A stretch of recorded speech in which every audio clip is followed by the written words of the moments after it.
दोस्तों, फिर से स्वागत है मेरे चैनल पे जिसका नाम है यूनिक क्लासेस बाय मजर सर। जैसे कि आप लोग जानते हैं कि जो है हर दिन हम एक नए टॉपिक लाने की कोशिश करते हैं आप लोगों के लिए। और इसी सीक्वेंस में आज का जो टॉपिक है वो है मेरा जो है electric lines of the forces. पहले बता दूं कि मेरे चैनल का नाम है यूनिक क्लासेस बाय मजर सर। तो दोस्तों, सबसे पहले आगे बढ़ते हैं और हम उसको देखते हैं कि electric lines of the forces. जैसे कि आप लोग जान रहे हैं कि जब हम लोग कभी चार्ज कहीं पर रखते हैं तो उससे जो है वो फोर्स प्रोड्यूस करता है दूसरे चार्जड पार्टिकल के ऊपर। जब भी हम लोग चार्ज कहीं पे भी रखते हैं तो ये चार्ज जो इन्वायरमेंट जो सराउंडिंग्स में फोर्स प्रोड्यूस करता है, अगर उस फोर्स को किसी स्केच किया जाए या किसी उस फोर्स के मान लीजिए किसी चार्जड पार्टिकल पॉजिटिव चार्ज को आप कहीं पे रखते हैं तो वो पॉजिटिव चार्ज जो है किसी दूसरे पॉजिटिव चार्ज के नज़दीक जाने से जो है वो रिपल्सन होगा, या फिर अगर कोई नेगेटिव चार्ज के सामने जाता है तो उसका अट्रैक्शन होगा। तो वो उसका पाथ कैसा होगा, वो पाथ जो है अगर जो है वर्चुअली उसको हम कॉन्सेप्चुअली उसको ड्रॉ करने की कोशिश करें ना, तो उसी को हम लोग कहते हैं एक्चुअली जो है electric lines of the forces. हमारा लाइंस जो है वो ड्रॉ हो जाएगा, ठीक है। तो उस हिसाब से अगर देखा जाए तो electric lines of the forces हमें एक्चुअली एक वर्चुअल रिप्रेजेंटेशन है electric lines of the forces को दिखाने का तरीका है। वास्तविकता इसकी कुछ होती नहीं है, हम लोग एक रिप्रेजेंट करते हैं, जैसे कि हम अपने लैंग्वेज को अपनी भाषा को जो है वास्तविकता तो कुछ होती नहीं, लेकिन उसको दिखाने के लिए हम लोग ABCD वगैरह लिखते हैं ताकि हम उसके प्रोनाउंसिएशन को समझ सकें। तो electric lines of the forces actually हमारे रिप्रेजेंटेशन ऑफ द फोर्सेस। अगर कोई चार्जड पार्टिकल है कहीं पे और वो किस तरह का जो है फोर्स महसूस करेगा, वो मुझे जो है अगर देखना है ड्रॉ करें तो उसको electric lines of the forces से हम उसको समझ सकते हैं, ठीक है। तो दोस्तों, मैं सबसे पहले बता दूं कि electric lines of the forces का ये डेफिनेशन जो आप देख सकते हैं कि electric lines of the forces is nothing but it is the path और द फोर्स और the direction of the force experienced by a charged particle when it is placed in front of another charged particle, ठीक है। तो यही बात हो रहा है कि जब ये मेरा डायरेक्शन बताता है, ये उस डेफिनेशन हो गया। अब आते हैं electric lines of the forces के बारे में कि यहाँ पे ये पिक्चर जो आप देख रहे हैं ये टेंजेंट है मेरा। इसमें क्या बताया जा रहा है कि अगर मान लीजिए कि जो electric lines of the forces में अगर ड्रॉ किया किसी जो चार्जड पार्टिकल को, चार्ज पार्टिकल के मूवमेंट की डायरेक्शन को ये दिखाया है, तो इसका मतलब ये हुआ कि अगर आपने जो है ये जो डायरेक्शन देख रहे हैं आप, ये तो ये प्रत्येक जगह पे जहाँ जहाँ तहाँ मैंने एक टेंजेंट खींचा है। ये क्यू बिंदु पर मैंने यू ई क्यू खींचा है, इसी तरह से यहाँ पे पी बिंदु पर मैंने ई पी खींचा है। ये टेंजेंट है, ये दोनों मेरा टेंजेंट है, ठीक है।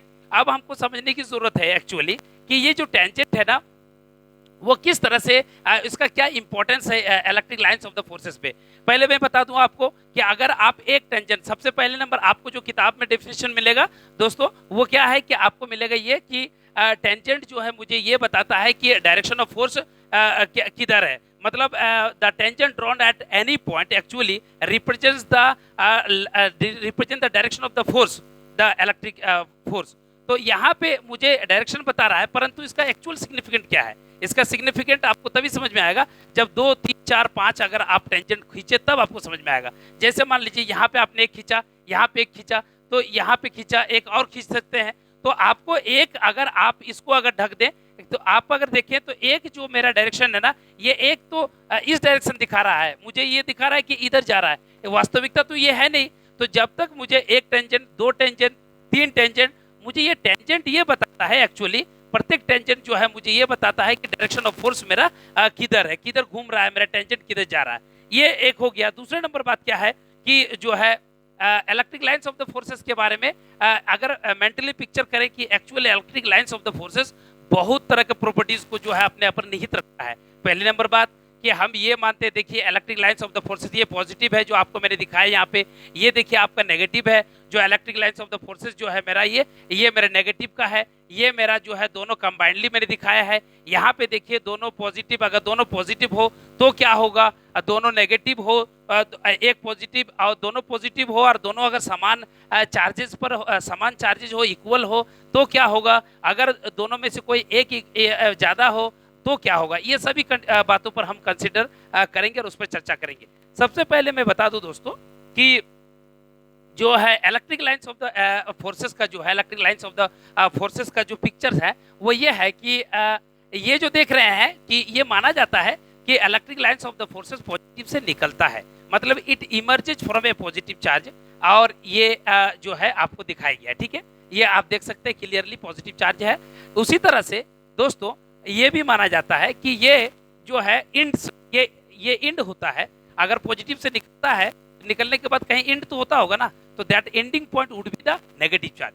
अगर नेगेटिव चार्ज है तो वो मेरा जो है एंडिंग पॉइंट होगा। उसी तरह से ये तो अभी दिखाया, वास्तविकता आपको मैं बताऊं दोस्तों कि ये कभी भी ऐसा नहीं ड्रॉ किया जाता है। हकीकत में जब भी ड्रॉ होता है ना तो ये परफेक्ट पिक्चर है, क्योंकि एक्चुअली टूटी हुई कोई रेखाएं, बल रेखाएं नहीं होती है। टूटी हुई बल रेखाएं आपको कभी भी नहीं मिलेंगी। अगर आप कभी ऐसा ड्रॉ करते हैं तो ये पिक्चर है, वास्तविकता ये नहीं है। अगर कहीं से निकल रही है ना तो इसका एंड पॉइंट भी होगा। ठीक उसी तरह से ये भी अगर कहीं से एंड हो रही है तो इसका मतलब इसका शुरुआत भी कहीं रहा होगा। तो ये जो है ये तोड़ के दिखाया गया है ये दोनों डायग्राम में। दोस्तों मैं आपको जो है इसमें बताने की कोशिश करूंगा। ये जो डायग्राम है ये बहुत अच्छी तरीके से आपको ड्रॉ किया गया है। ये ड्रॉ दिखा रहा है, ये जो एरो दिखा रहा है पॉजिटिव, ये पॉजिटिव है और ये मान लीजिए नेगेटिव है। तो पॉजिटिव से होकर के ये नेगेटिव एमर्ज हो रहा है पॉजिटिव से, और नेगेटिव पे जाके जो है खत्म हो रहा है। उसी तरह से पॉजिटिव से आ रहा है, ये नेगेटिव पे जाके खत्म हो रहा है। तो एक्चुअली प्रत्येक बल रेखाएं, अगर आप मेंटली पिक्चर करें ये बात को, तो प्रत्येक बल रेखाएं जो है हमारा क्या हो रहा है कि ये इमर्जिंग हो रहा है, यहाँ से निकल रहा है और यहाँ से एंड हो रहा है। तो ये बात तो आपको बहुत ही शानदार लगेगा। ये जो चीज आपको प्रत्येक बल रेखाओं के बारे में आपको यहाँ पे दिखाई दे रहा होगा। कोई सिंगल बल रेखा ऐसी नहीं है जो आप इधर देख रहे हैं ना, ये भी अगर दोस्तों कभी आप ऐसी परिकल्पना करते हैं जैसे कि मैंने यहाँ पे बताया है, ये पॉजिटिव है, ये पॉजिटिव से अगर निकलने की परिकल्पना तोड़ के आप दिखा रहे हैं तो आपको ये मान के चलना होगा, या किताब में कहीं दिख रहा है तो आपको ये मान चलना होगा कि it actually ends at the infinity.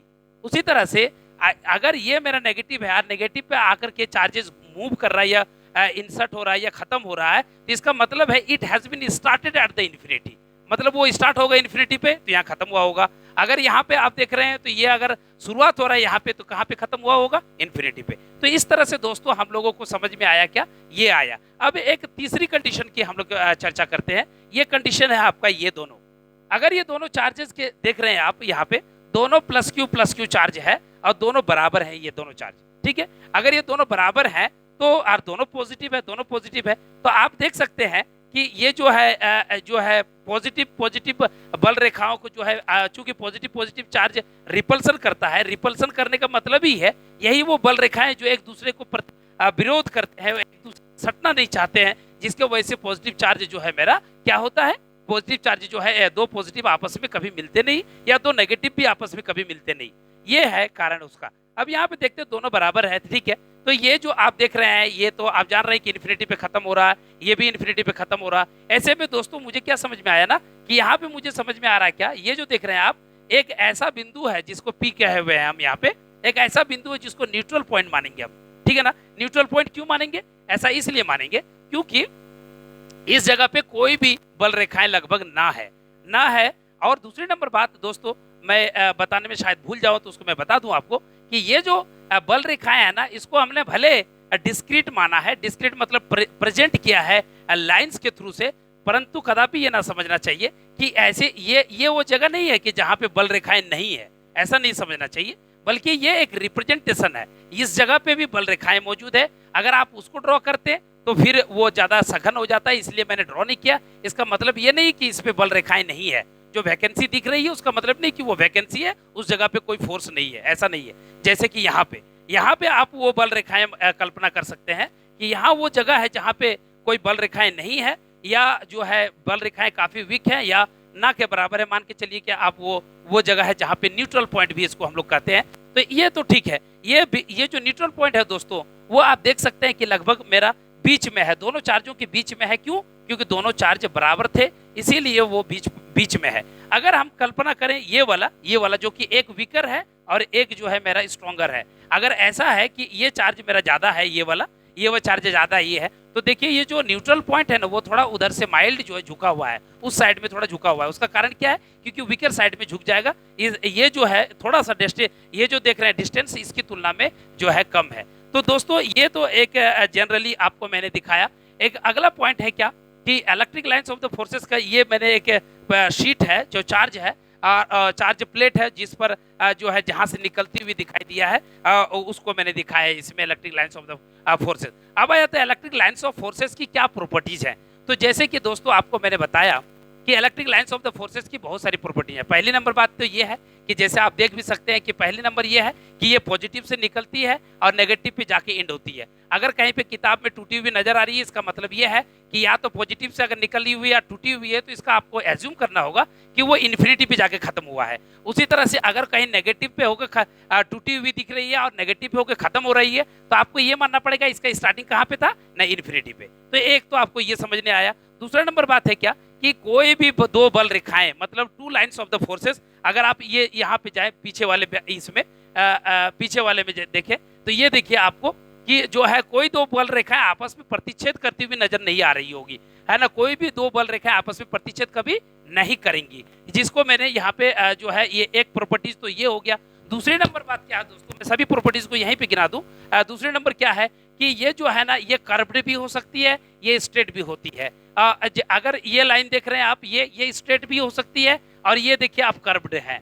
तो पहली नंबर बात है। दूसरे नंबर क्या है कि अगर ये इमर्ज हो रहा है पॉजिटिव से तो अंदर में ये पॉजिटिव पे, तो यहाँ पे जो चार्ज है उस पर जाके खत्म हो रही है। लेकिन जब भी खत्म होगा, जब भी वो चार्ज पे घुसेगा तो आपको ये समझना पड़ेगा कि वो नॉर्मली घुसता है। तो ये भी आपकी एक प्रॉपर्टी हो गया, मतलब नॉर्मली देखिए नहीं ये परपेंडिकुलर है, सब lines of the forces perpendicular है। दूसरे नंबर बात क्या दोस्तों है कि ये जो हम जो जैसे magnetic lines of the forces है, जैसे आप लोग देखते थे कि साउथ से निकल के नॉर्थ पे घुसते हैं, तो वैसा नहीं है, अंदर में लूप नहीं बनाता। ये जो क्लोज्ड लूप बनता था उसमें यहाँ नहीं बनेगा, क्लोज्ड लूप नहीं बनेगा, बल्कि इट विल बी यहाँ टर्मिनेट हो जाएगा, खत्म हो जाएगा, इस जगह पे एंड माना जाएगा।